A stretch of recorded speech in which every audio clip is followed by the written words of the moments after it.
आज दिल्ली में जबरदस्त सियासी हलचल है। केजरीवाल का बीजेपी दफ्तर पर तक मार्च। दिल्ली पुलिस ने केजरीवाल को रोका है। अरविंद केजरीवाल के साथ कई आम आदमी पार्टी के नेता भी मौजूद हैं। आम आदमी पार्टी के दफ्तर से यह काफिला निकला आम आदमी पार्टी के नेताओं का। ये देखिए तस्वीरें आपको दिखा रहे हैं, ये लाइव तस्वीरें इस वक्त आपके सामने हैं। दिल्ली सरकार में मंत्री आतिशी नजर आ रही हैं। आम आदमी पार्टी के राज्यसभा सांसद संजय सिंह और तमाम मंत्रियों के साथ अरविंद केजरीवाल कूच करने के लिए निकले बीजेपी दफ्तर की तरफ, लेकिन बीच में उन्हें रोक दिया गया है। जितेंद्र भाटी हमारे संवाददाता इस वक्त वहीं से हमारे साथ लाइव जुड़ चुके हैं। जितेंद्र, इस वक्त हो क्या रहा है, क्या इरादा है दिल्ली पुलिस का? क्या अरविंद केजरीवाल और तमाम नेताओं को यहां से आगे नहीं बढ़ने दिया जाएगा? ऐलान उनका पूरे हो गिरफ्तारी देने और दिल्ली गिरफ्तार करे। हालांकि टाइम भी दिया गया है, 30 को इंतजार करेंगे कि दिल्ली पुलिस ने गिरफ्तार करे।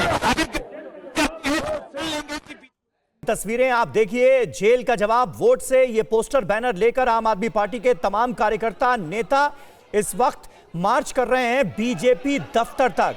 दीनदयाल उपाध्याय मार्ग पर धारा 144 लागू है, लिहाजा दिल्ली पुलिस ने आम आदमी पार्टी के नेताओं को प्रदर्शन की आगे बढ़ने की इजाजत नहीं दी है।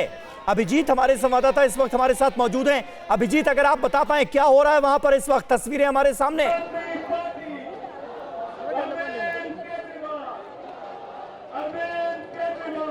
जी बिल्कुल, हमारे पीछे आप देख सकते हैं कि तमाम आम आदमी पार्टी के कार्यकर्ता जो कि अरविंद केजरीवाल के नेतृत्व में निकले थे, और दिल्ली सरकार में जो तमाम मंत्री हैं, आम आदमी पार्टी के सांसद हैं, वो उस बैरिकेडिंग के पास तक जरूर पहुंचे, लेकिन वहां पर सुरक्षा कर्मियों ने उन्हें रोक दिया है। दिल्ली पुलिस की तरफ से ये कहा जा रहा है कि धारा 144 लागू है, ऐसे में ये गैर कानूनी है कि इस तरह की गैदरिंग यहाँ पर की जाए। प्रोटेस्ट मार्च को तो आगे नहीं बढ़ने दिया गया। अरविंद केजरीवाल ने घोषणा की थी कि अगर इस प्रोटेस्ट मार्च को आगे नहीं बढ़ने दिया जाएगा तो उसी जगह पर बैठ जाएंगे, और जैसा कि उन्होंने कहा था वो उसी जगह पर बैठ गए हैं। उनके साथ तमाम दिल्ली सरकार के, उनके कैबिनेट के मंत्री भी हैं, सांसद भी हैं, और आम आदमी पार्टी के तमाम जो सीनियर नेता हैं। उसके अलावा 400 से 500 की संख्या में जो कार्यकर्ता है वो भी यहाँ पर लगातार डटे हुए हैं। चूंकि ये प्रोटेस्ट मार्च वो आगे बढ़ाने की कोशिश नहीं कर रहे हैं, यानी कि आम आदमी पार्टी की तरफ से ऐसा कोई प्रयास नहीं किया जा रहा है कि इस प्रोटेस्ट मार्च को आगे लेकर बढ़ा जाए, तो पुलिस भी अभी तक कोई कार्रवाई नहीं कर रही है। फिलहाल दिल्ली पुलिस की तरफ से, दिल्ली पुलिस के सीनियर जो अधिकारी हैं वो सिर्फ समझाने की कोशिश कर रहे हैं कि इस तरह की जो गैदरिंग है धारा 144 लागू होने के बाद असंवैधानिक है, गैर कानूनी है, और इसलिए जितने भी आम आदमी पार्टी के जो कार्यकर्ता हैं वो मुख्यालय के अंदर चले जाएं और इस जगह पर भीड़ इकट्ठी ना करें। तो फिलहाल जो यहाँ पर परिस्थिति आपको दिखाई दे रही है वो ये है कि एक तरफ आम आदमी पार्टी के तमाम नेता और कार्यकर्ता हैं, और दूसरी तरफ बड़ी संख्या में यहाँ सुरक्षा कर्मियों की तैनाती है, पुलिस की बैरिकेडिंग है, और उस बैरिकेडिंग को पार करने की आम आदमी पार्टी की तरफ से कोई कोशिश नहीं की जा रही है। सिर्फ यहाँ पर नारेबाजी हो रही है, और जो आम आदमी पार्टी का नारा है वही नारेबाजी यहाँ पर लगातार चलती हुई दिखाई दे रही है। सुरक्षा कर्मी और पुलिस की अगर हम बात करें तो लगातार नजर बनाए हुए हैं, ड्रोन से भी पूरी जो भीड़ यहाँ पर इकट्ठा हुई है उसकी निगरानी की जा रही है, और तमाम जो सुरक्षा कर्मी है उन्हें स्टैंड बाय मोड पर रखा गया, यानी कि पुलिस की तरफ से किसी भी तरह की कार्रवाई अभी तक देखने को यहाँ पर नहीं मिल रही है। आम आदमी पार्टी के नेताओं और कार्यकर्ताओं को जो प्रोटेस्ट है वहां पर पार्टी मुख्यालय के सामने वो फिलहाल एक तरह से करने दिया जा रहा है। कुछ पुलिस के अधिकारी जरूर बातचीत करने के लिए पहुंचे हैं और वो उन्हें समझाने की कोशिश कर रहे हैं कि वो पीछे हट जाएं और इस भीड़ को तत्काल प्रभाव से यहां से तितर बितर करें। लेकिन अभी तक सुरक्षा कर्मियों की तरफ से कोई कार्रवाई इसलिए भी देखने को नहीं मिली क्योंकि आम आदमी पार्टी की तरफ से कोई रेसिस्टेंस, यानी कि आगे बढ़ना या फिर जो बैरिकेडिंग को पार करने की कोशिश या सुरक्षा की जो घेरा यहाँ पर बनाया गया उसको पार करने की कोशिश वहां पर दिखाई नहीं दे रही है। तो यहाँ पर फिलहाल जो स्थिति है वो ये है कि आम आदमी पार्टी अपने मुख्यालय के सामने विरोध प्रदर्शन कर रही है। बीजेपी मुख्यालय के सामने जो जाने की उनकी योजना थी वो फिलहाल यहाँ पर सफल होती हुई दिखाई नहीं दे रही है। और अब आप देख सकते हैं कि आम आदमी पार्टी के तमाम जो कार्यकर्ता है वो पीछे की तरफ हट रहे हैं। आप देख लीजिए ये तस्वीरें, आधे घंटे की बात उन्होंने बिल्कुल बिल्कुल अभिजीत, एक बार फिर से आपका रुख करेंगे, तस्वीरें लगातार हम दिखा रहे हैं। और देखिए हमारे दौर संवाददाता पुनीत शर्मा और आनंद पांडे भी वहां पर मौजूद हैं। पुनीत, मैं आपका रुख कर रहा हूं, इस वक्त जिस तरह से अभिजीत बता रहे हैं कि जहां पर बैरिकेडिंग लगा रखी है वहां पर आम आदमी पार्टी के तमाम नेता, अरविंद केजरीवाल सब रुके हुए हैं। आधे घंटे तक रुकने का ऐलान किया गया था, क्या हो रहा है इस वक्त बताइए।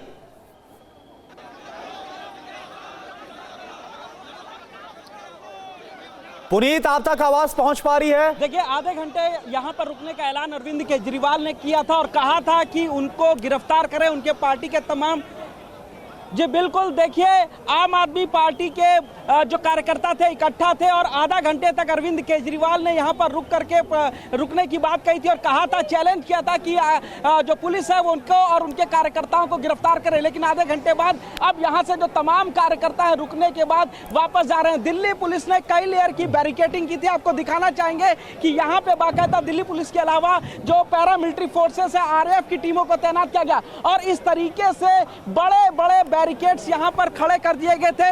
ये जो रास्ता है ये भारतीय जनता पार्टी यानी बीजेपी के दफ्तर की तरफ जाता है, जहां पर इन लोगों को आगे की तरफ जाना था, लेकिन पुलिस ने इनको मूव नहीं करने दिया। पूरे तरीके से बैरिकेडिंग की गई है, RAF के बड़े जवानों को खड़ा किया गया है और इसके पीछे भी अगर बैरिकेड के पीछे देखेंगे तो कई लेयर की यहाँ पर सिक्योरिटी की गई है। बाकायदा वाटर कैनन, 10 से ज्यादा वाटर कैनन को यहाँ पर खड़ा किया गया और बैरिकेड के दूसरी तरफ भी जो RAF की टीम और दिल्ली पुलिस के जवानों को ठीक है पुनीत, बने रहे आप हमारे साथ। इस वक्त बीजेपी के वरिष्ठ नेता मनजिंदर सिंह सिरसा हमारे साथ फोन लाइन पर मौजूद हैं। सिरसा साहब, किस तरह से आप देखते हैं इस पूरे प्रोटेस्ट को? इससे पहले हमने देखा भारतीय जनता पार्टी के जो तमाम कार्यकर्ता नेता थे वो स्वाति मालीवाल के आरोपों के साथ खड़े नजर आए सड़कों पर, और अब आम आदमी पार्टी सड़कों पर है।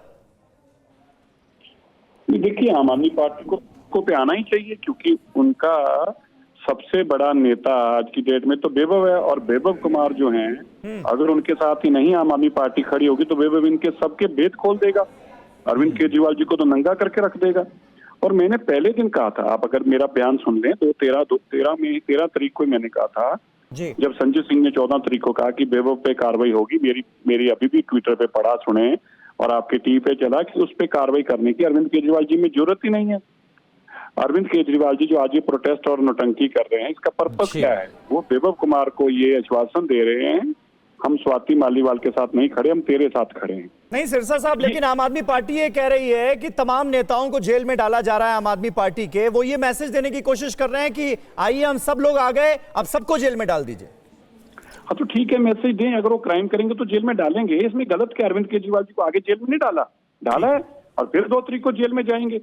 संजय सिंह जेल में गए हैं, अरविंद केजरीवाल जी के साथी मनीष सिसोदिया जी आज भी जेल में हैं। ठीक है, बहुत बहुत शुक्रिया, बहुत बहुत शुक्रिया मनजिंदर सिंह सिरसा जी हमसे बातचीत करने के लिए। बीजेपी के वरिष्ठ नेता मनजिंदर सिंह सिरसा कह रहे हैं कि जिसने भी क्राइम किया उसे जेल में जाना ही होगा। इस बीच आम आदमी पार्टी के प्रोटेस्ट की ये 3 तस्वीरें आपके सामने हैं। आनंद प्रकाश पांडे हमारे साथ मौजूद हैं।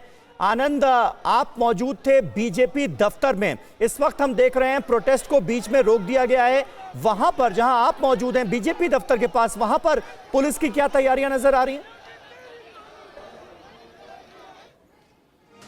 पुलिस की पूरी तैयारी यहाँ पर ही है और पुलिस ने जो 5 लेयर की बैरिकेडिंग की थी वो अभी भी कायम है। और लेकिन ये जो कोशिश थी आम आदमी पार्टी के अरविंद केजरीवाल की, उनका मकसद ये नहीं था कि उनको आम आदमी पार्टी के दफ्तर चलकर बीजेपी तक आना था। दरअसल उनको एक मैसेज देना था, अपने कार्यकर्ताओं को उनमें जोश भरना था। 5-6 दिन बाद दिल्ली में वोटिंग होने वाली है और साथ ही साथ आम जनता जो है दिल्ली की, उसको भी एक मैसेज देना था कि जानबूझकर अरविंद केजरीवाल को या उनकी पार्टी के नेताओं को फंसाया जा रहा है, जेल में डाला जा रहा है। और इस बीच देखिए बड़ी खबर यही आ रही है कि आम आदमी पार्टी का मार्च खत्म हो गया है और अरविंद केजरीवाल और तमाम जो बाकी नेता उनके साथ मौजूद थे इस मार्च में, वो वापस लौट रहे हैं। ये इस वक्त की अहम खबर आपको बता दें जो लगातार हम फ्लैश कर रहे हैं। आम आदमी पार्टी का मार्च खत्म हो गया है, तमाम जो नेता उनके साथ मौजूद थे वो अब वापस लौट रहे हैं। ये देखिए तस्वीरें आपके सामने हैं।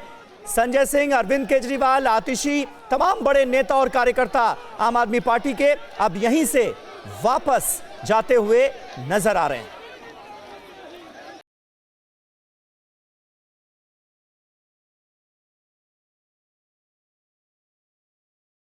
और चलिए अब आगे बढ़ते हैं। प्रधानमंत्री मोदी ने जमशेदपुर की रैली में कांग्रेस और जेएमएम पर जमकर हमला बोला। कहा कि कांग्रेस जेएमएम को विकास से कोई मतलब नहीं है।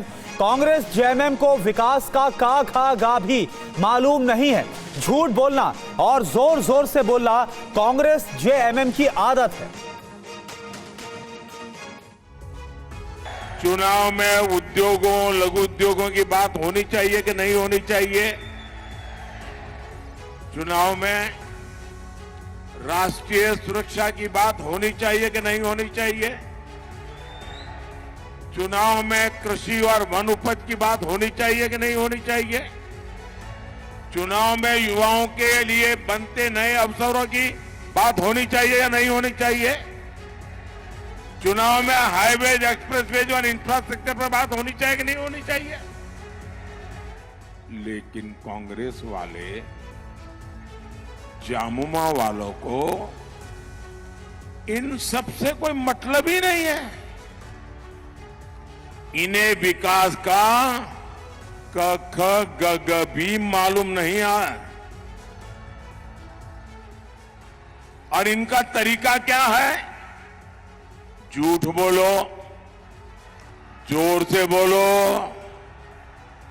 बार बार बोलो, इधर भी बोलो, उधर भी बोलो, खड़े खड़े बोलो, नाच नाच के बोलो, झूठी बोलो। और प्रधानमंत्री मोदी ने कांग्रेस जेएमएम पर झारखंड को लूटने का आरोप लगाया। कहा, झारखंड से नोटों का पहाड़ ध्यान आता है। कांग्रेस जेएमएम ने मिलकर झारखंड को लूटा है। कांग्रेस भ्रष्टाचार की जननी है, ये कहा पीएम मोदी ने। झारखंड सुनते ही नोटों के पहाड़ देखने को मिलते हैं। याद करो हर पल, भाई कौन झारखंड? अच्छा, वो नोटों के ढेर पकड़े गए थे, वो अफसर जेल में है, वो मुख्यमंत्री जेल में सड़ रहे हैं, वो भाइयों बहनों,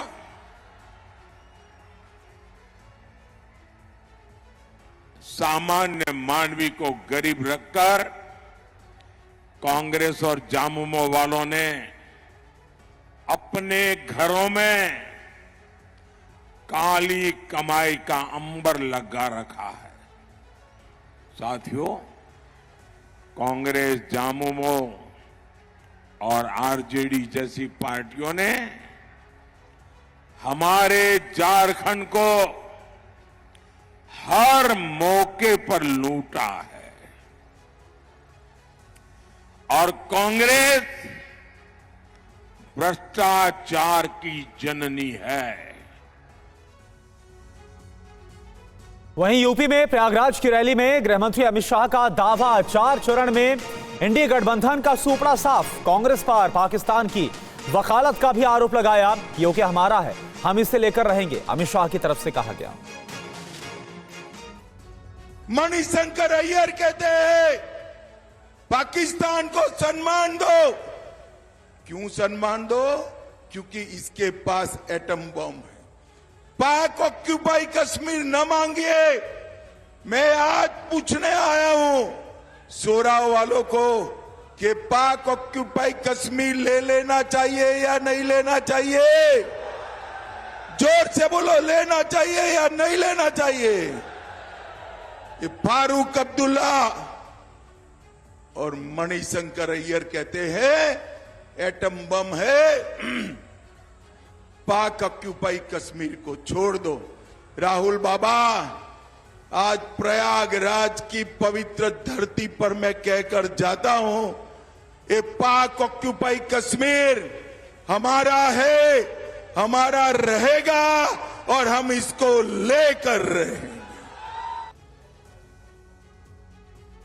और चुनाव प्रचार में जुटे दिग्गजों की नजर अब यूपी की प्रतिष्ठित सीटों में शुमार इलाहाबाद संसदीय सीट पर टिक गई है। आज प्रयागराज में चुनाव प्रचार के लिए दिग्गजों का जमावड़ा है। केंद्रीय गृह मंत्री अमित शाह की भी आज प्रयागराज के सोराव में जनसभा है। सीएम योगी आज इलाहाबाद लोकसभा क्षेत्र में बीजेपी उम्मीदवार नीरज त्रिपाठी के समर्थन में दोपहर 3:45 बजे करछना के कोहड़ार घाट में जनसभा को संबोधित करेंगे। वहीं कांग्रेस नेता राहुल गांधी और समाजवादी पार्टी के मुखिया अखिलेश यादव की भी आज करछना के मुंगारी में संयुक्त जनसभा है। दोनों नेता इंडिया गठबंधन के उम्मीदवार उज्जवल रमण सिंह के समर्थन में दोपहर करीब 3 बजे जनसभा को संबोधित करेंगे।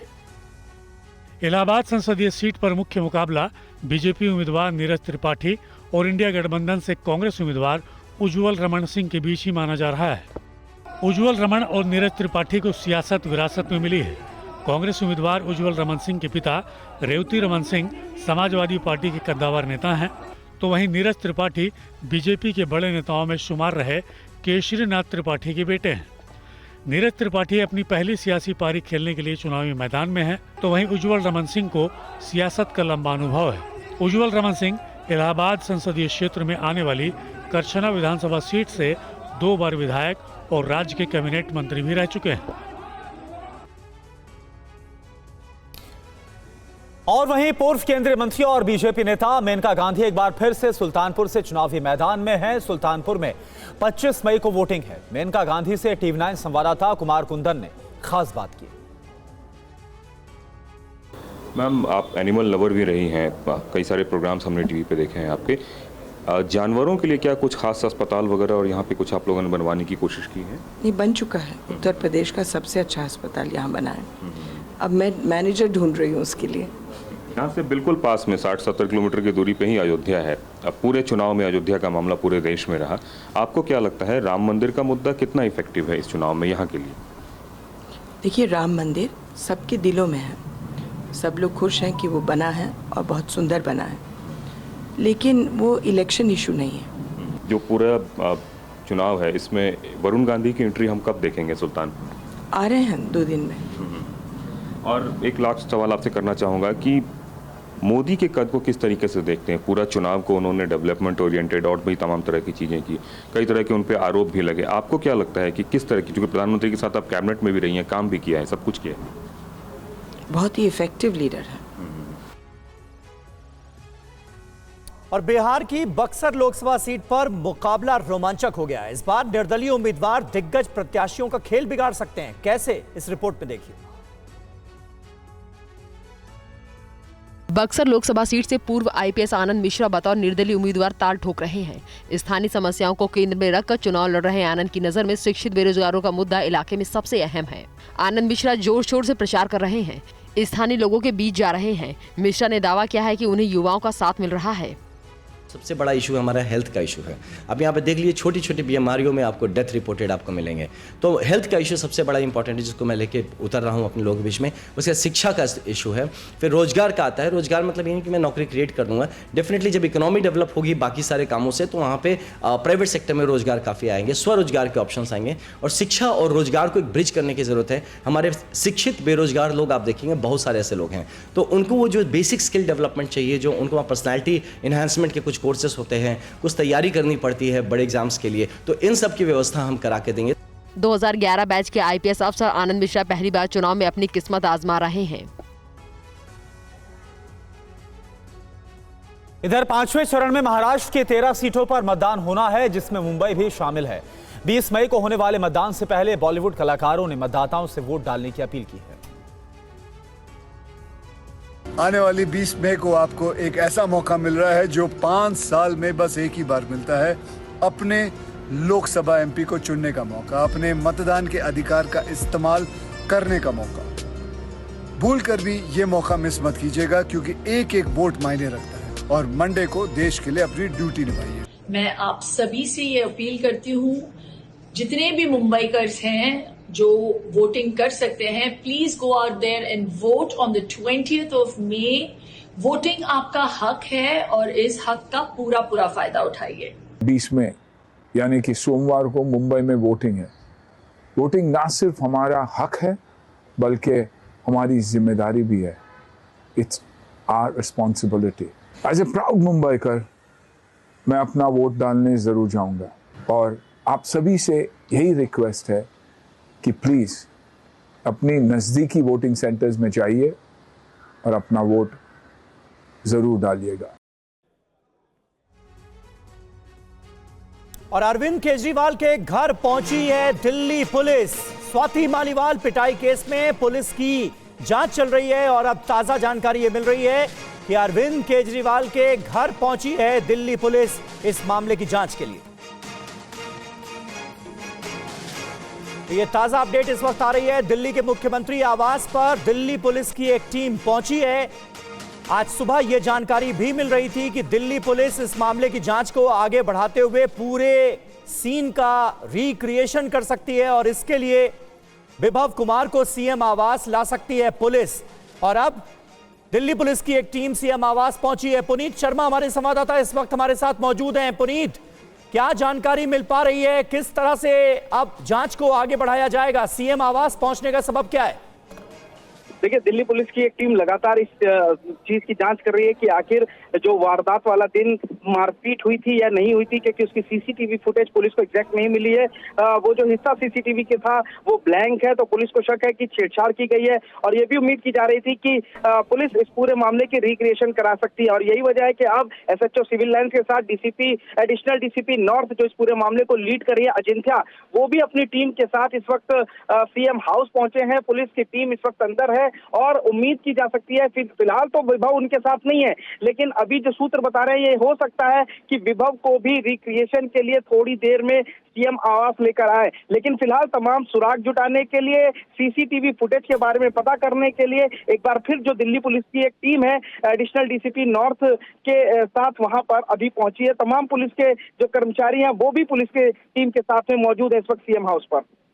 जी, शुक्रिया आपका इस पूरी जानकारी के लिए। तो मालीवाल पिटाई केस में इस वक्त दिल्ली पुलिस की जांच जारी है और जो दिल्ली पुलिस है वो अरविंद केजरीवाल के घर पर पहुंची हुई है अपने इन्वेस्टिगेशन को आगे बढ़ाने के लिए। इस बीच अगली खबर का हम रुख कर रहे हैं। जम्मू कश्मीर में आतंकवादियों ने एक बार फिर से दहशत फैलाने की कोशिश की है। यहां पर शोपियां में एक बीजेपी नेता की हत्या कर दी गई और अनंतनाग में पर्यटकों पर गोली चलाई गई। सुरक्षा बल के जवान आतंकवादियों की तलाश में जुटे हुए हैं। शोपिया की हीरपोरा में जैसे ही पूर्व सरपंच और बीजेपी के मुखर नेता एजाज अहमद शेख का पार्थिव शरीर पहुंचा, पूरा माहौल गमगीन हो गया। परिजनों का रो रो कर बुरा हाल था। आतंकियों ने कल एजाज की गोली मारकर हत्या कर दी थी। बीजेपी ने आरोप लगाया है कि स्थानीय प्रशासन की लापरवाही की वजह से एजाज की जान चली गई। एजाज साहब शहीद हुए, कत्ल हुए, उस कत्ल के जिम्मेदार शोपियान के डीसी साहब है, उनको जवाब देना पड़ेगा। आतंक की दूसरी घटना अनंतनाग के पहलगाम में हुई, जहां एक टूरिस्ट कैंप पर गोलीबारी की गई। इस हमले में राजस्थान के जयपुर से आए पर्यटक तबरेज और फरहा को गोली लगी, जिन्हें इलाज के लिए अस्पताल में भर्ती कराया गया। जम्मू कश्मीर पंचायत कॉन्फ्रेंस ने इन दोनों घटनाओं के पीछे आतंकियों की मंशा भी बताई है। पाकिस्तानी ऑक्युपाइड कश्मीर के अंदर इस वक्त एक बगावत उठी हुई है। वहां से अटेंशन डाइवर्ट करने के लिए आईएसआई और उसके दूसरे जो सियासी या दूसरे फौजी आका है पाकिस्तान ने, उन्होंने जम्मू कश्मीर के अंदर एक बार फिर टेररिज्म का बाजार गर्म कर दिया, जिसमें पॉलिटिकल वर्कर्स को जो है निशाना बनाया जा रहा है, सिविलियंस को निशाना बनाया जा रहा है। और बुज़दिल आतंकियों ने कश्मीर घूमने आए एक परिवार को भी निशाना बनाया। इस हमले में पति पत्नी जख्मी हो गए हैं। जयपुर में इनके परिजन चिंतित हैं।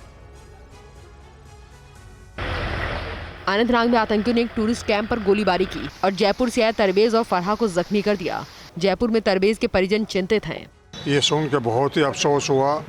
ऐसी घटनाएं अब भी हो रही हैं, जबकि अखबारों में तो आता है कि वहाँ शांति स्थापित हो गई है, फिर भी आतंकवादी तो अपना काम कर ही रहे हैं। सख्ती से इनसे निपटना चाहिए। तरवेज के चेहरे पर गोली लगी और फरहा के कंधे को चीरते हुए गोली निकल गई। अभी दोनों का इलाज चल रहा है। जयपुर में उनके परिजनों के साथ साथ मोहल्ले वाले भी उनकी सकुशल वापसी की दुआएं कर रहे हैं। तरवेज के पिता ने बताया कि अभी दोनों की कैसी हालत है। बच्चे के तो, लड़के के तो तबरेज उर्फ सन्नी के तो यहाँ लगी, गोली निकल गई और उसके एक मिसेज के फरहा खान के यहाँ कंधे से छू कर निकल गई। उसका ऑपरेशन कल से रात को होगा लड़के का तो, और फरहा खान का ऑपरेशन चल रहा है इस टाइम पे। तरवेज और फरहा के साथ उनके 2 बच्चे भी थे, लेकिन थोड़ी दूरी पर होने की वजह से दोनों बच गए। यूपी के आगरा में जूता कारोबारी की यहां पर हुई रेड में भारी मात्रा में कैश बरामद हुआ। आयकर विभाग की कई टीमें जांच में जुटी हुई हैं। बीके शूज और मंशू फुटवेयर नाम से दुकान चलाने वाले जूता कारोबारियों के यहाँ छापेमारी की गई।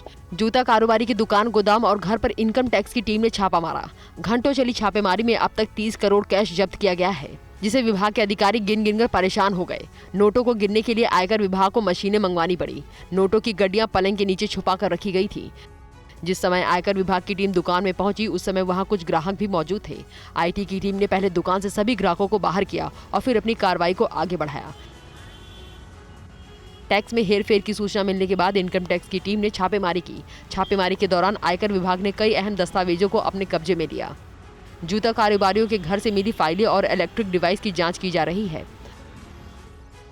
आयकर विभाग के सूत्रों से मिली जानकारी के मुताबिक जूता कारोबारी ज्यादातर नकदी में लेन देन करते हैं और खासकर छोटे विक्रेताओं के साथ। आयकर विभाग के अधिकारी महीनों से कारोबारियों के कामकाज पर नजर रख रहे थे। पुख्ता जानकारी प्राप्त होने के बाद ही छापेमारी की गई।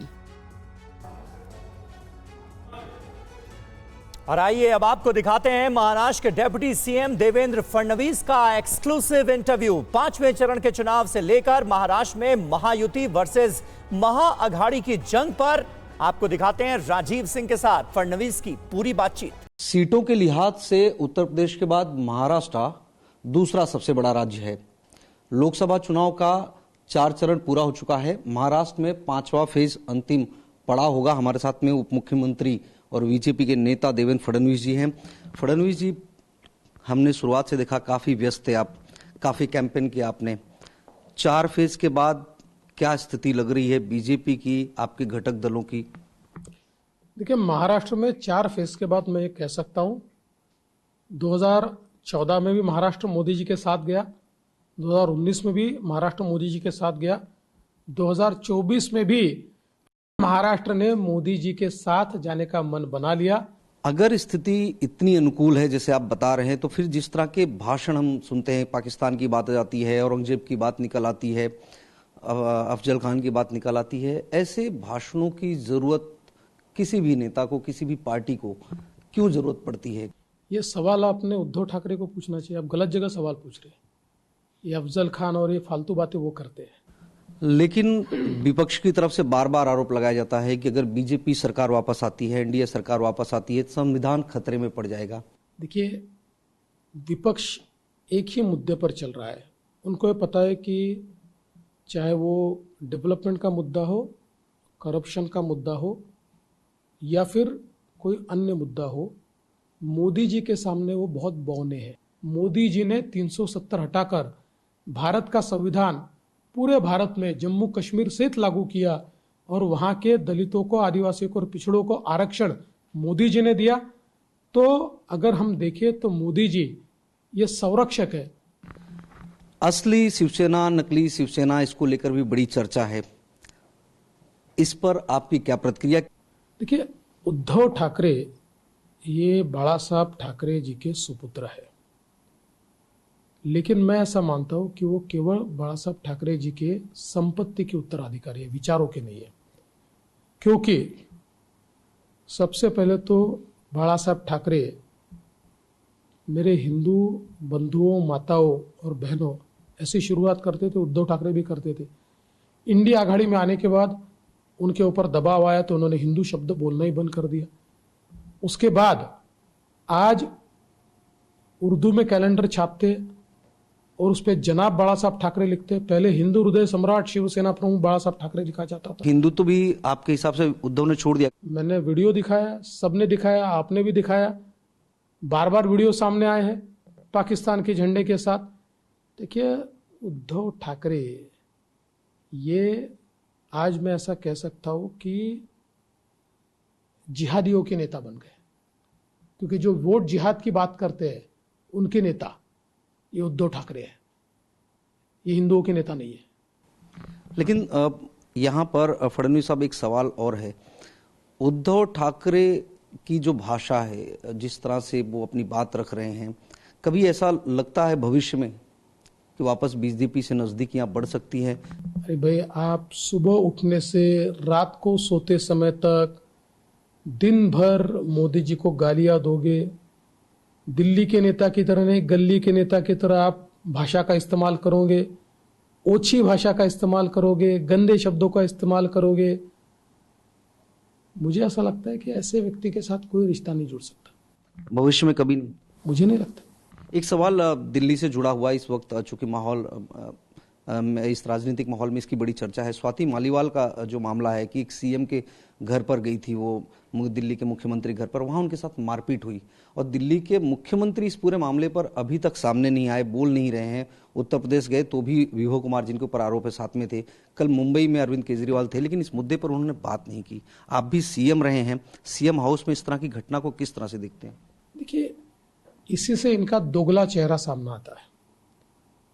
एक और ये लोग महिलाओं की सुरक्षा की दुहाई देते हैं बड़ी बड़ी बातें करते हैं और सीएम के घर में उन्हीं की पार्टी के महिला सांसद के साथ इतना निर्लज्जतापूर्ण दुर्व्यवहार होता है कि मानो बर्बरता भी उसके सामने फीकी पड़ जाए, और बावजूद उसके ऊपर एक शब्द भी सीएम नहीं बोलते, इंडिया आघाड़ी का कोई नहीं बोलता, कोई उसकी भर्त्सना भी नहीं करता, निंदा भी नहीं करता। तो इसका सीधा मतलब है दाल में कुछ काला है और निश्चित रूप से ये सारे के सारे बेनकाब हो चुके हैं। बहुत धन्यवाद देवेंद्र फडणवीस जी।